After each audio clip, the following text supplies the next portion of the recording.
Je vais d'abord commencer par présenter notre conférencier d'aujourd'hui.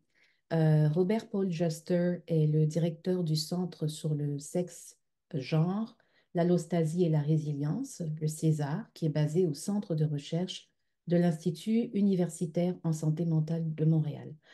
Il est professeur agrégé au département de psychiatrie et d'addictologie de l'Université de Montréal. Il est également titulaire d'une chaire des IRSC en sciences du sexe et du genre. Ses recherches portent sur le stress et la résilience dans une perspective de sexe et de genre. Il faut aussi noter que Robert Paul Joster est aussi membre du comité scientifique du CRIJAD qui organise cette conférence aujourd'hui. Robert Paul. Merci beaucoup. Je vais juste faire mon partage. Est-ce que vous voyez bien mes diapos? Excellent. Donc, merci beaucoup pour l'invitation. C'est vraiment un honneur de partager avec vous mes travaux qui s'intéressent à regarder comment l'environnement social influence la biologie des personnes, donc particulièrement le stress, mais aussi comment des facteurs de résilience peuvent protéger contre le stress et le stigma. Donc, pour commencer, on sait que la santé mentale de la communauté lesbienne, gay, bisexuelle, transgenre et queer au Canada souffre 2 à 3 fois plus de risques d'idéation suicidaire ou des troubles d'humeur ou d'anxiété. On sait que c'est un problème de grande importance en santé publique, particulièrement pour les jeunes. Un jeune trans sur 3 a tenté de se suicider au cours de l'année.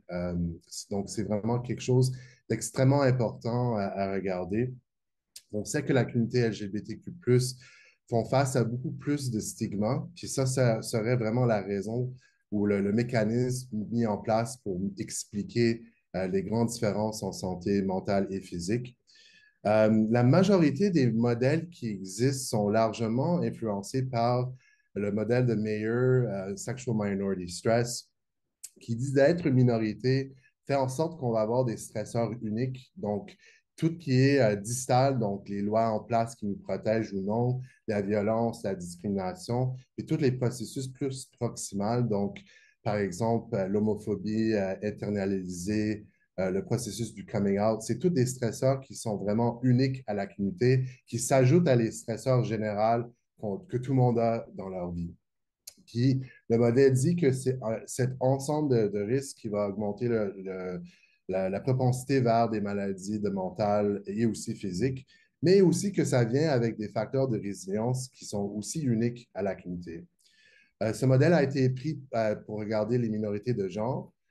C'est la même idée qu'il y a des stresseurs spécifiques à la réalité de la communauté trans qui va faire en sorte qu'il va y avoir aussi des facteurs plus proximaux qui vont influencer la santé et des facteurs de résilience qui vont essentiellement aider à nuire cette association. Donc, central à tous ces modèles, c'est vraiment le stress. Mais quand on parle de stress, c'est quoi exactement dans lequel on est en train de parler? Euh, Ça, c'est juste pour vous montrer que souvent, le stress, à la base, c'est quelque chose d'adaptatif. C'est qu'est-ce qui nous a permis comme espèce d'être capable de chasser les mammouths ou de se fuir si le mammouth était trop large. Mais ça prend une définition assez importante, puis un qui était développé par Bruce McEwen, dit que le stress est une menace réelle ou interprétée à l'intégrité physiologique ou psychologique d'un individu qui entretient des réactions biologiques et comportementales adaptatives. Bruce McEwen était vraiment le grand-père du stress. Actuellement, le stress vient de l'Université de Montréal avec Hans Selye. Bruce McEwen était la personne qui l'a vraiment amené plus en domaine de neurosciences. C'était le mentor de Michael Meaney, de Robert Sapolsky, de Lisa Gallia et de Sonia Lupien, qui était mon mentor. Qu'est-ce qui est central avec les définitions de stress, c'est de prendre vraiment une perspective transdisciplinaire, vraiment dans l'esprit de tout ce qu'on fait au CRIJAD, de mélanger beaucoup de disciplines ensemble pour mieux comprendre ce phénomène. Donc, on regarde une perspective environnementale, donc est-ce que la personne est dans une situation où il y a un stigma élevé? C'est quoi la détresse psychologique de l'individu? Et c'est quoi les marqueurs biologiques qu'on pourrait regarder? Puis c'est extrêmement important dans la recherche que je vais vous montrer aujourd'hui de prendre ces traditions ensemble parce que si on regarde juste la biologie, des fois des niveaux bas d'un biomarqueur peuvent être aussi problématiques que des niveaux élevés Donc, si on n'a pas de variables psychosociales ou sociodémographiques pour être capable de nuancer qu'est-ce qui pourrait expliquer cette variance, on est un peu perdu. Puis ça va être un peu plus clair quand je vous montre comment certaines conditions psychologiques sont reliées à des niveaux bas de cortisol ou des niveaux élevés. Donc, quand on regarde une perspective biologique, essentiellement, notre cerveau va détecter une menace qui va entretenir toute une réaction du axe hypothalamus pituitaire surrénien qui va faire en sorte qu'il y ait une production de cortisol qui va retourner au cerveau puis moduler beaucoup des régions impliquées dans la régulation des émotions et aussi à l'apprentissage puis la mémoire. Quelque chose d'intéressant, c'est que la région du cerveau qui est importante pour la régulation de cet axe, c'est l'hippocampe, qui est la même région du cerveau qui est impliquée dans la mémoire. Donc, c'est intéressant parce que si tu penses à Bambi qui se trouve dans la forêt avec un ours en face d'elle, elle a besoin d'avoir une bonne réponse de stress pour se fuir, mais aussi une bonne mémoire de où ce ours se trouve dans la forêt. Donc, l'évolution a mis en place cette coévolution de régions impliquées dans le stress et l'apprentissage puis la mémoire. Une façon qu'on s'intéresse à regarder le cortisol, qui est le produit final de l'axe HPS, c'est de regarder au quotidien de la variation. Donc, on a une augmentation quand on se réveille qui s'appelle la réponse cortisolaire au réveil, qui est normalement très adaptatif. Ça nous aide à commencer notre journée. Et on a des niveaux le plus bas juste avant d'aller au lit. Puis, on a cette variation circadienne au cours de la journée. Puis on s'intéresse à regarder ces profils pour comprendre certaines conditions. Donc, vous voyez ici en vert un profil typique. Mais qu'est-ce qu'on voit en rouge? C'est un profil plus en lien avec la dépression. Mais qu'est-ce qu'on voit en bleu? C'est plus le profil en épuisement professionnel, mais aussi la discrimination, le trauma, la fatigue chronique, la fibromyalgie et la dépression atypique. C'est important comme phénomène parce que beaucoup de maladies reliées à l'anxiété, à la dépression, au trauma, à la fatigue ont des symptômes très semblables et souvent un traitement avec des antidépresseurs qui vont avoir un effet pour diminuer les niveaux de cortisol. Donc ça risque d'être quelque chose de problématique pour quelqu'un qui a déjà des niveaux très bas. Donc, on aimerait que cette technologie soit accessible en pratique clinique pour être capable d'informer quelles seraient les meilleures interventions psychopharmacologiques. Une autre façon qu'on s'intéresse à regarder le stress et le cortisol, c'est de stresser le monde. On fait ça pas parce qu'on est méchant, mais parce que ça nous donne une indication de comment la personne réagit à le stress dans leur vie. C'est souvent fait avec un genre de tâche qui s'appelle le TSST, le Triage Social Stress Test, qui essentiellement est une entrevue fictive puis des calculs mentaux. Et généralement, les hommes réagissent plus fort en termes de production de cortisol, mais c'est les femmes sur des questionnaires qui vont rapporter d'être plus stressées. Donc déjà, on a une différence potentiellement reliée au sexe et genre juste avec la nature du stresseur. Euh, j'ai mentionné que c'est bien d'avoir une réponse de stress, mais c'est aussi important d'être capable de se calmer le pompon une fois que le stresseur n'est plus là. Donc, on regarde aussi le recovery, à quel point la personne est capable de se calmer une fois que le stresseur n'est plus là. Puis, comme j'ai mentionné, on s'intéresse à regarder des profils où la personne est exposée à plus de stress.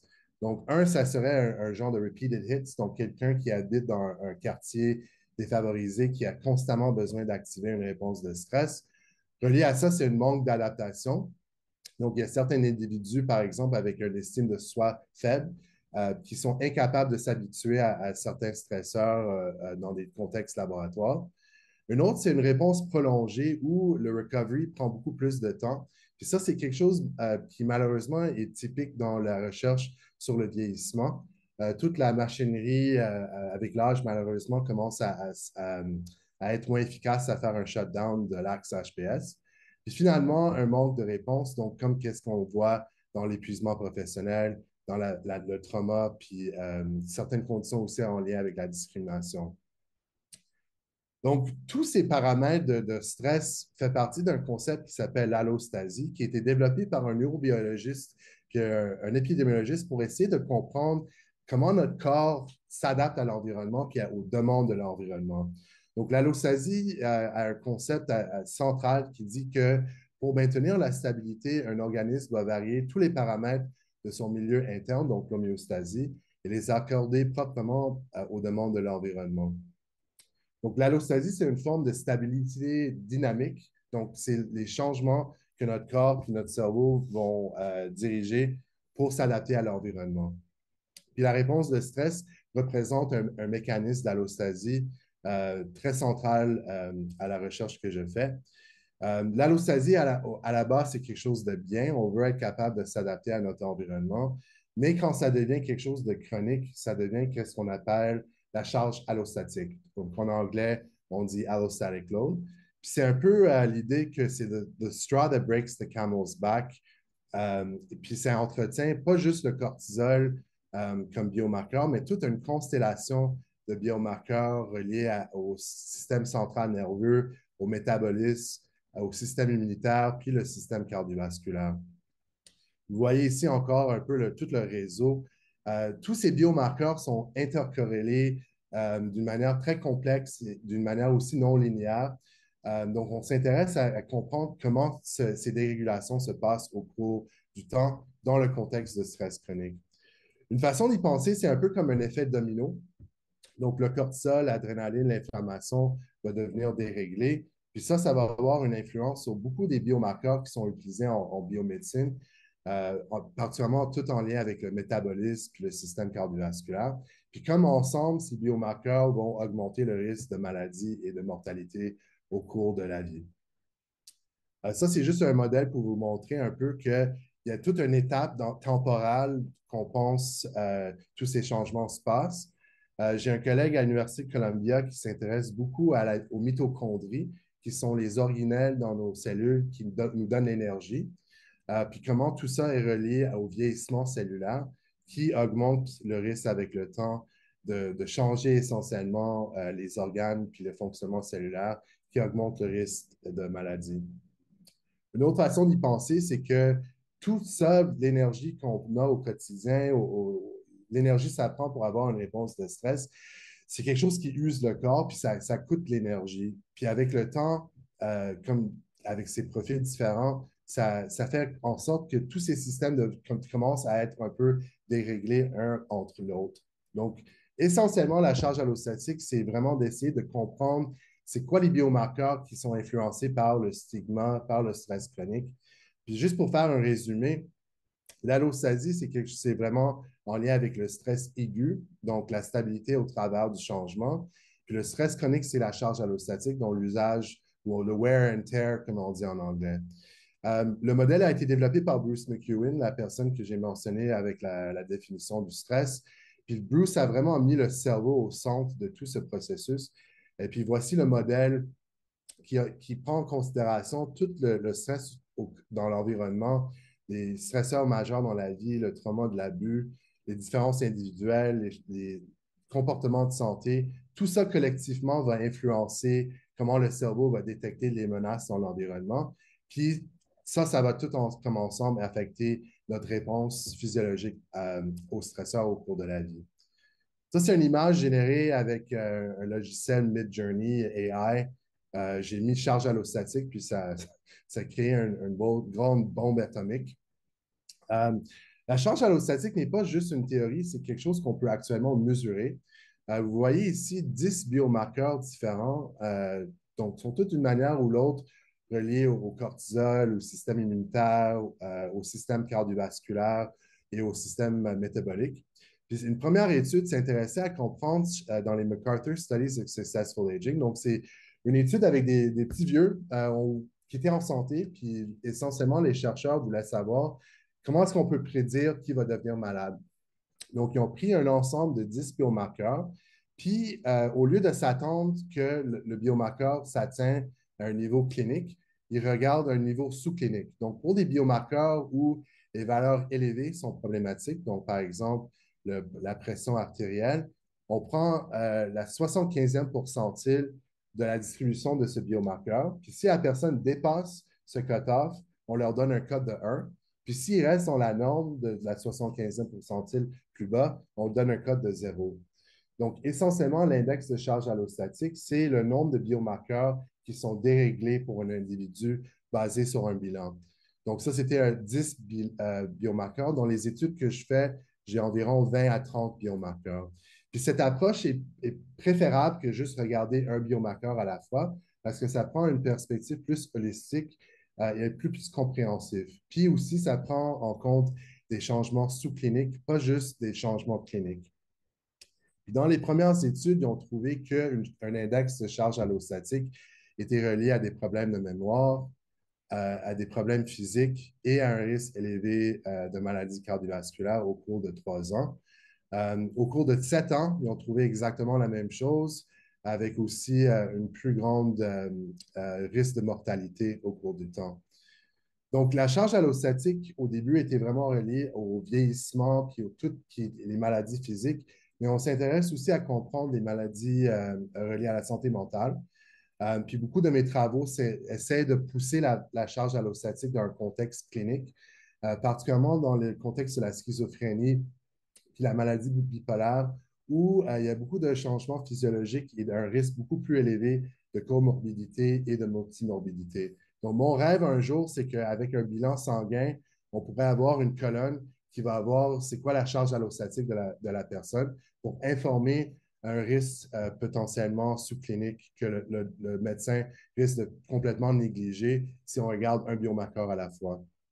Puis dans cette optique, pendant ma maîtrise avec Sonia Lupien, on a créé un index de charge allostatique vraiment dans le contexte de la clinique. La majorité des études qui regardent la charge allostatique se basent sur la distribution de biomarqueurs pour leur échantillon. Mais on peut se baser sur les valeurs cliniques qui existent.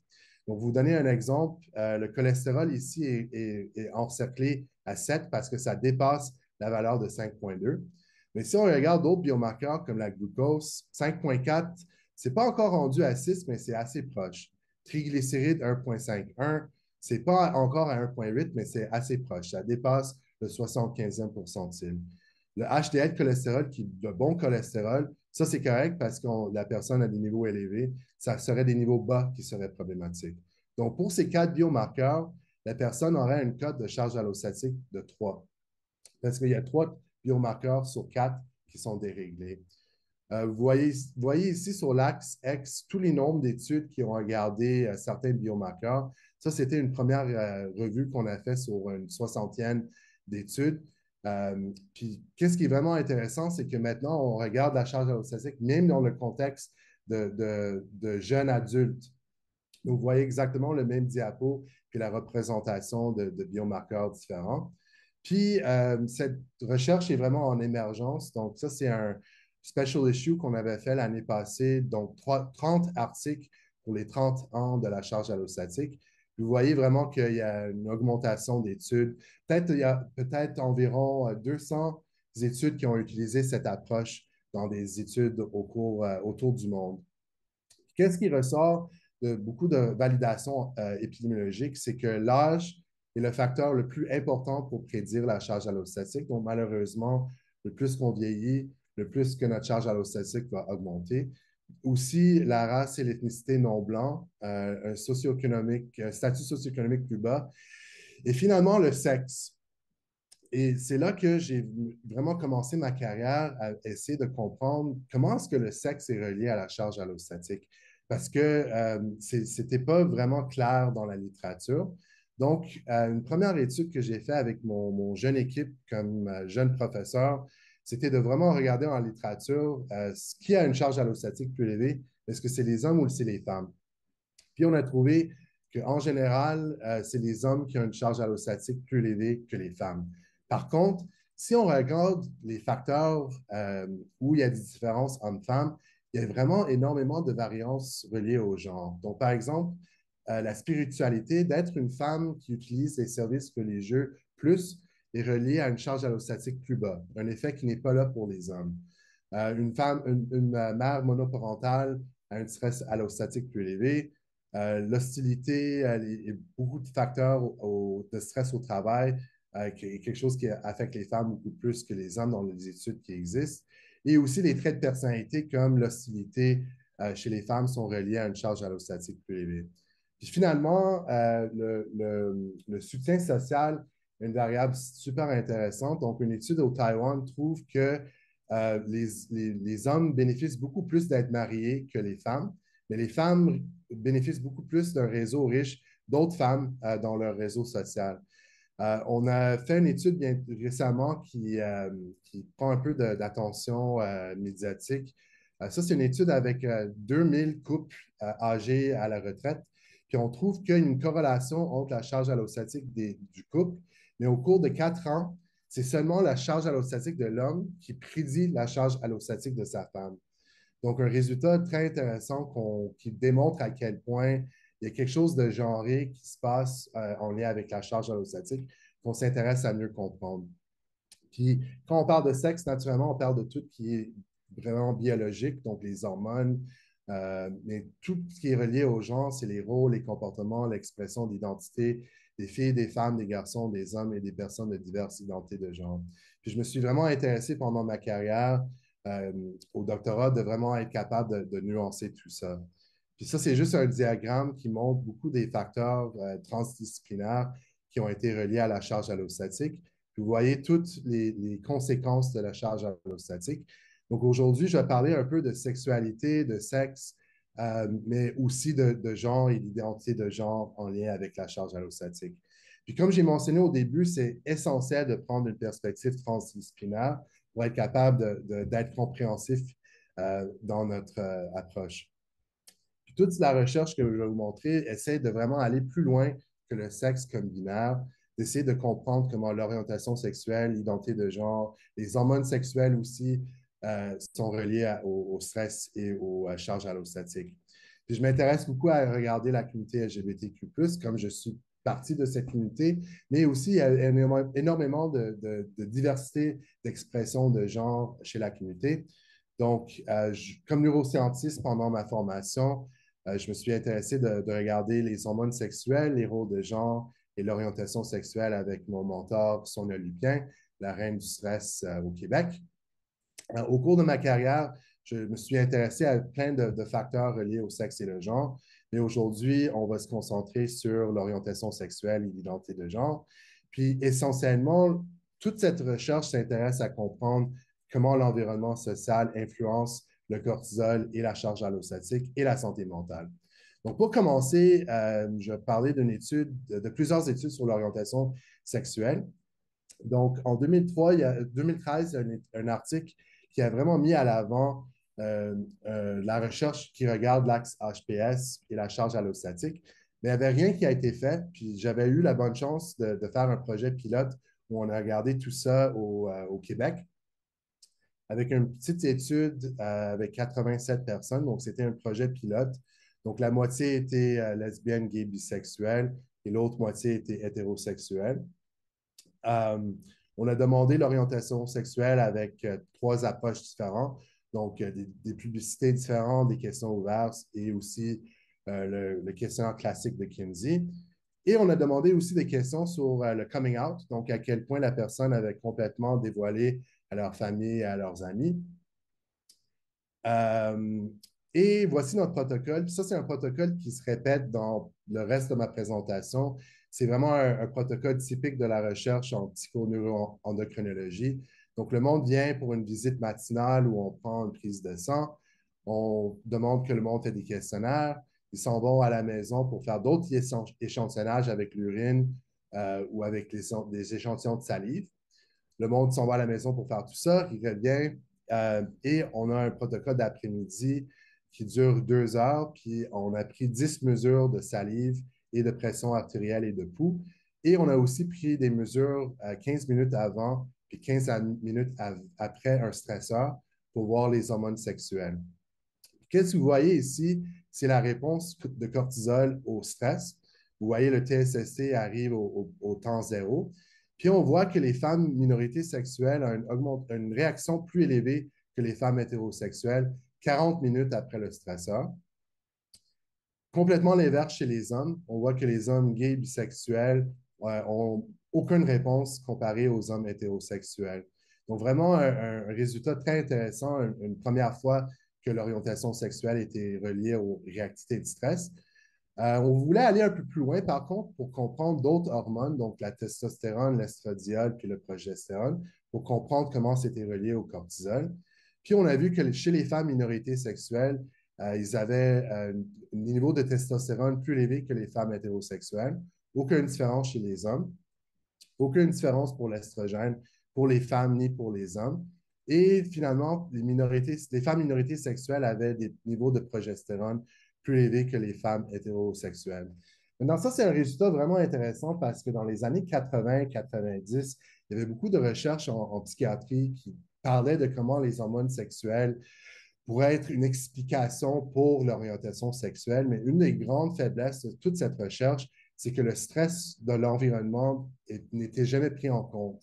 Puis quand on a actuellement pris en compte les variables de stress, le stress au quotidien chez les femmes minorités sexuelles était corrélé avec leur niveau de testostérone et leur niveau de progestérone. Et on sait que chez les femmes, plus de stress est relié à des androgènes plus élevés. Donc, c'est pas que les hormones expliquent l'orientation sexuelle, mais c'est plus l'environnement social qui pourrait avoir une influence sur ces hormones.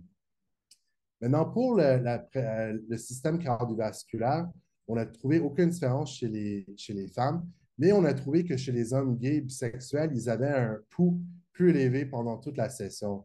Puis ça, c'est intéressant si on compare aux résultats du cortisol, parce qu'ils avaient vraiment un manque de réponse. Donc, si on prend une perspective allostatique où on s'intéresse à beaucoup de systèmes ensemble, ça a de l'allure qu'un système va être plus bas, mais un autre va prendre la, la, la relève et être augmentée. Donc, c'est vraiment important de penser à tous ces variables, tous ces biomarqueurs comme une constellation systémique. Maintenant, pour le cortisol diurne, donc le cortisol au quotidien, on n'a trouvé aucune différence basée sur l'orientation sexuelle, mais on avait l'information sur le coming out. Qu'est-ce qu'on a trouvé? C'est que ceux qui ont complètement fait leur dévoilement à leur famille et à leurs amis avaient des niveaux de cortisol plus bas au réveil puis 30 minutes après. Puis quand on regardait la santé mentale, on n'a trouvé vraiment aucune différence qui n'était vraiment pas consistant avec la recherche de Mayer puis Sexual Minority Stress, même que les hommes gays et bisexuels avaient moins de dépression que les hommes hétéros. Mais ça s'expliquait par une grande majorité entre eux qui avaient fait leur coming out. Puis si la personne avait fait leur coming out, ils avaient moins d'anxiété, moins de dépression, puis moins d'épuisement professionnel. Maintenant, pour la charge allostatique, on avait un index avec 20 biomarqueurs.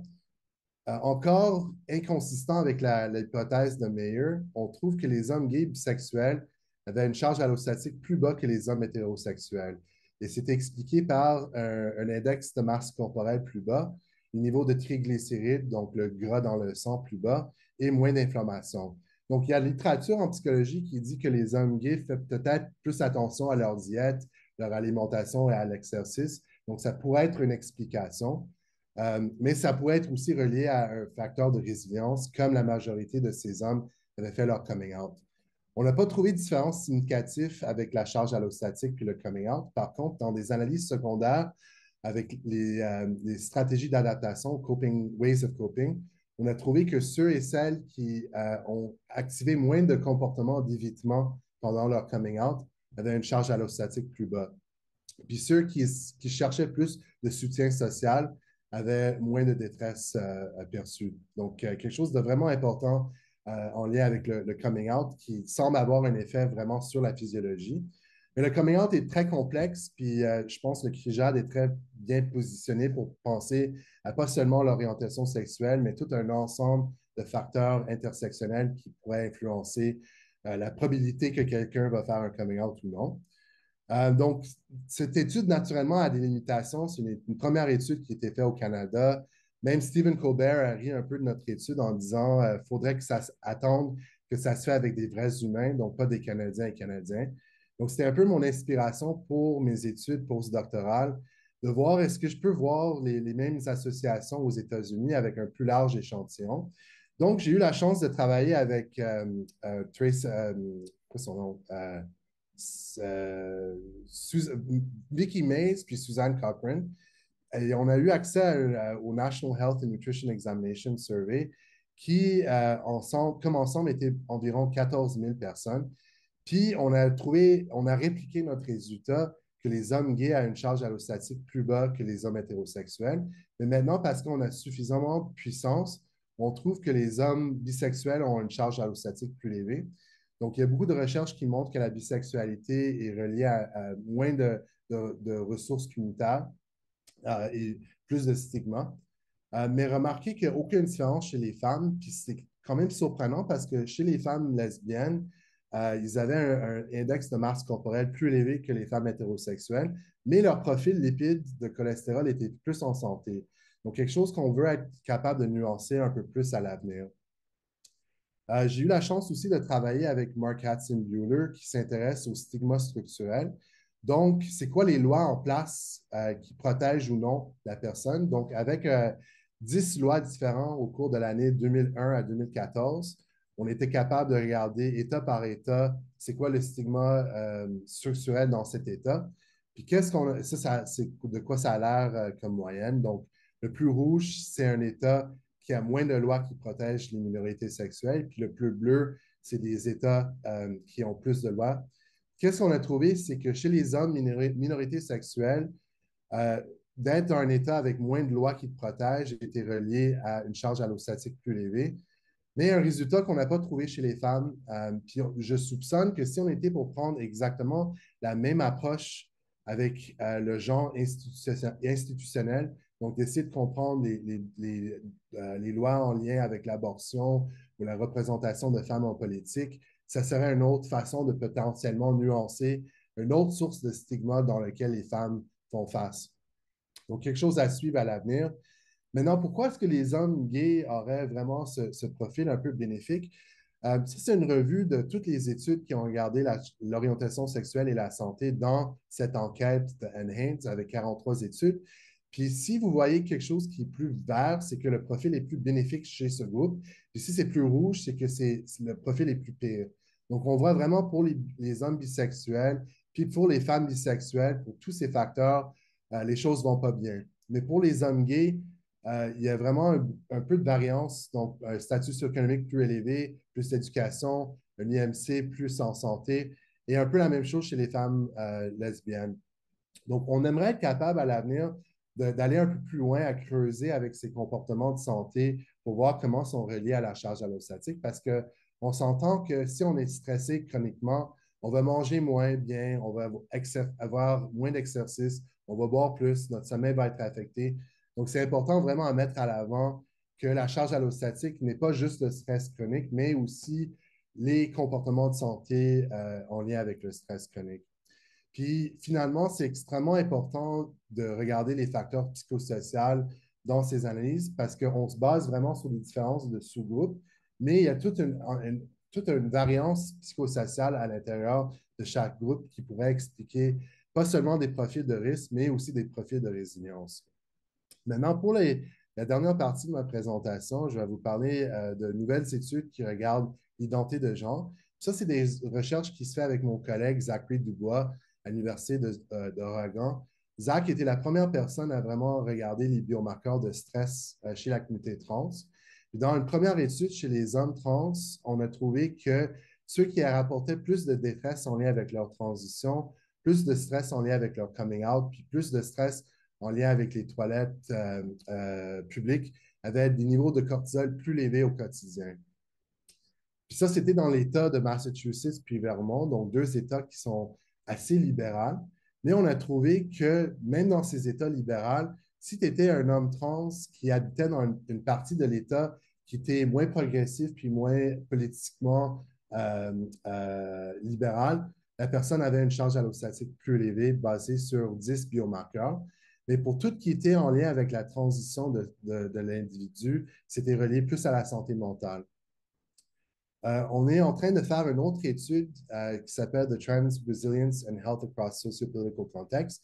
Donc ça, c'était une étude qui était faite avant la dernière élection aux États-Unis, puis après. Donc, on a la charge allostatique à deux moments différents.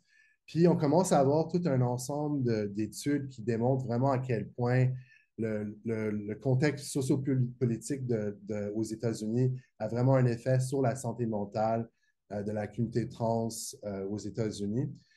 Puis dans une première étude qui vient juste de sortir, on regarde le cortisol au quotidien, puis on trouve que ceux qui ont plus de stigma, un active stigma, un profil de cortisol un peu aplati, puis des niveaux de cortisol beaucoup plus élevés juste avant d'aller au lit, qui sont reliés à des problèmes de sommeil. Donc ça, c'est une première étude qui inclut des femmes transgenres, des hommes transgenres et des personnes non binaires. Puis on est en train d'analyser ces données aussi en lien avec la charge allostatique. Une autre collaboration, c'est avec Tanya Potiat qui s'intéresse à l'intersectionnalité. Donc, avec son échantillon, elle s'intéresse à garder la charge allostatique au cours du temps chez des femmes transgenres avec le VIH non blanc. Puis, elle est juste à la fin de la collection de données, mais ça risque d'être une des premières études qui prend une approche intersectionnelle en lien avec la charge allostatique.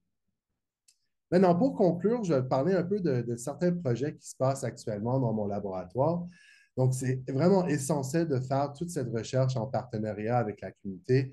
Donc, comme premier pas, avant même de commencer nos études, on a fait des entrevues qualitatives avec une trentaine de personnes trans pour vraiment avoir une idée de c'était quoi leurs besoins de santé et de bien-être et aussi pour faire un peu une présentation des méthodologies qu'on utilise dans ces études pour voir est-ce que ça fitait un peu avec leurs besoins.